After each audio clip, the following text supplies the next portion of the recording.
Episode ketiga, Asrama dan Pencucian Minda. Asrama, disiplin yang disucikan. Pada usia 13 tahun, Safia yang cemerlang secara akademik, akhirnya berjaya masuk ke asrama sekolah kerajaan. Bagi pelajar lain, ia adalah lambang pencapaian akademik, satu tiket ke masa depan yang cemerlang, jauh lebih berprestij daripada sekolah harian. Namun bagi Safia, asrama bukanlah impian. Ia adalah pelarian dari rumah yang penuh suara bengis, dari leteran yang menghukum, dari bayang-bayang lelaki yang ditanam sebagai ancaman sejak kecil. Dalam fase kanak-kanak yang sedang membesar, Safia tiada lagi penjaga, tiada figur ayah untuk melindungi, tiada figur ibu untuk menenangkan. Dialah penjaga dirinya sendiri, tubuhnya, emosinya, marwahnya. Dia belajar untuk bertahan, bukan untuk bergantung. Di asrama, dia mula mengenal satu sistem baru, disiplin yang disucikan. Kawasan sekolah menjadi ruang suci yang dikawal ketat. Pemakaian tudung dan penutupan aurat diwajibkan.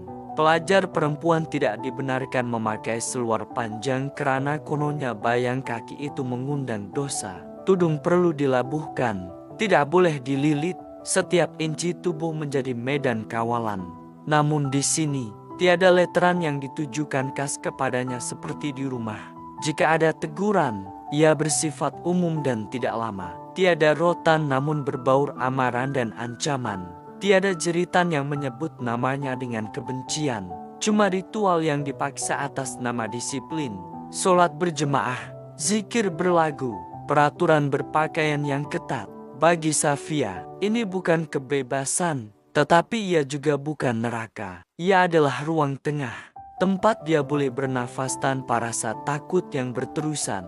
Disinilah dia mula percaya bahwa disiplin ketat dan paksaan boleh menjadi pelindung, bukan penyeksa. Bahwa agama, jika tidak disalahguna, boleh menjadi jalan untuk menjadi kuat, untuk tidak menjadi mangsa seperti ibunya dan ibu saudaranya dahulu. Setiap hari, tepat pukul 3 pagi, semua pelajar akan dikejutkan dari tidur untuk menunaikan tahajud. Tidak kira demam atau keletihan, sholat berjemaah di surau adalah wajib. Ruang surau dipenuhi dengan zikir berlagu, seolah-olah suara-suara itu menjadi penanda kesolehan yang mesti ditiru. Bagi pelajar yang tidak lancar melakukan surah-surah seperti yang ditetapkan, mereka akan dipandang rendah, seolah-olah kelemahan hafalan itu mencerminkan kelemahan iman. Pandangan sinis dan bisikan tajam menjadi sebahagian dari budaya yang tidak tertulis.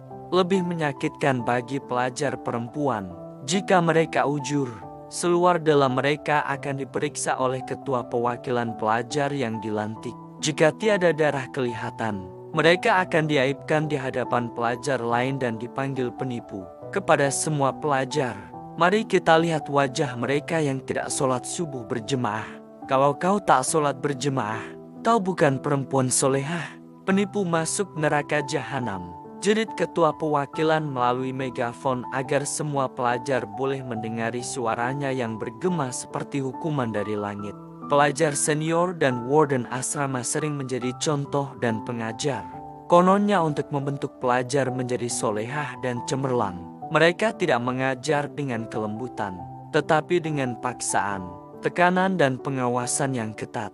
Safia, yang memang pendiam sejak kecil, tidak melawan. Dia patuh sepenuhnya, bukan karena dia tidak tahu bedanya antara agama dan kekerasan, tetapi karena dia percaya agama adalah jalan untuk menjadi kuat, untuk tidak menjadi mangsa lelaki seperti ibunya dan ibu saudaranya dahulu.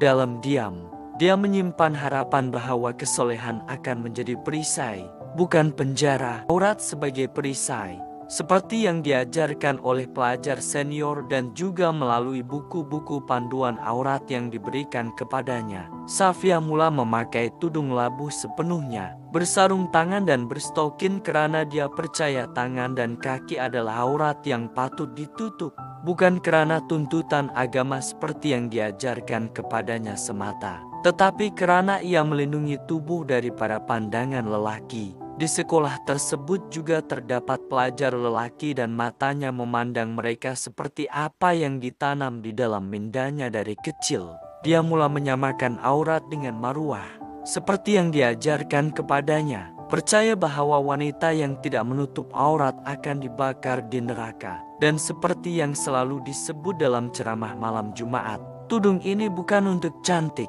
ia untuk elak api neraka, katanya kepada rakan sebilik. Agama sebagai kawalan diri. Dia mulai membaca kitab tentang azab kubur dan akhir zaman.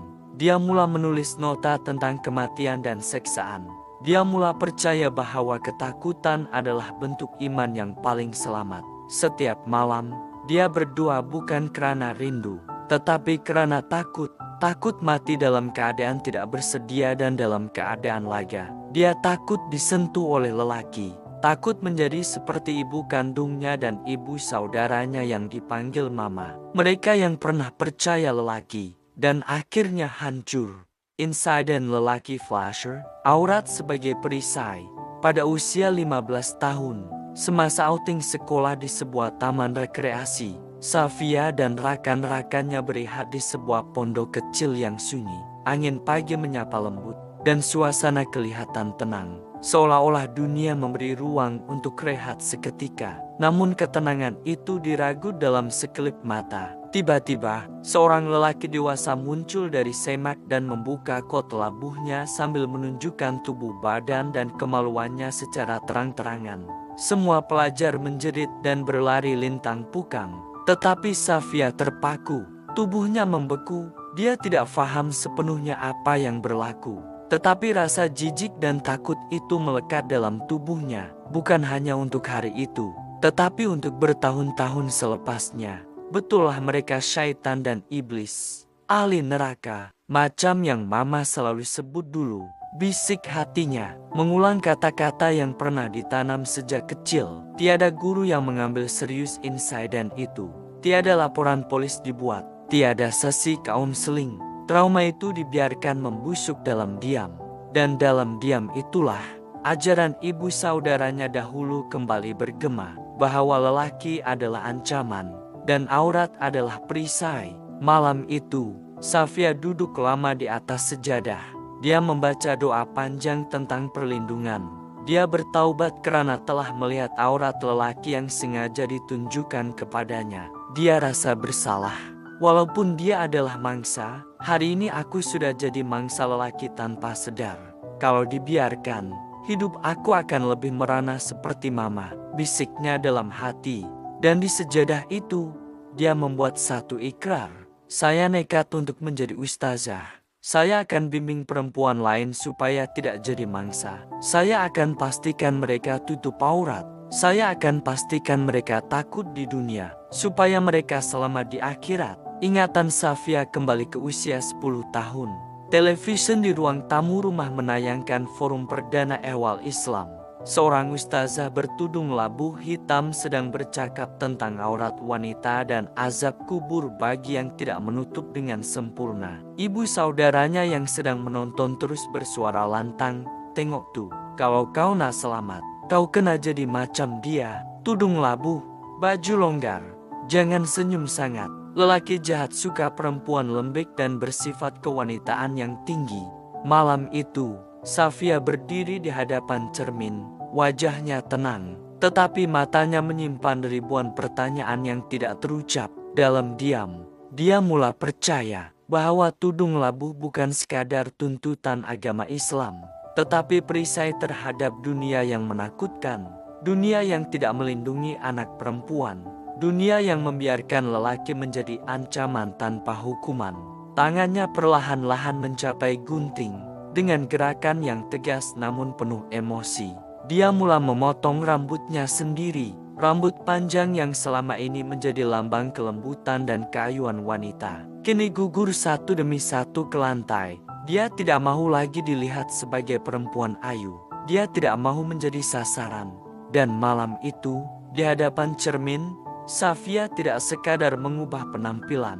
Dia sedang membina perisai yang akan melindunginya, bukan hanya dari pandangan dunia, tetapi dari luka-luka yang pernah ditinggalkan oleh dunia itu sendiri. bersambung ke episode yang akan datang.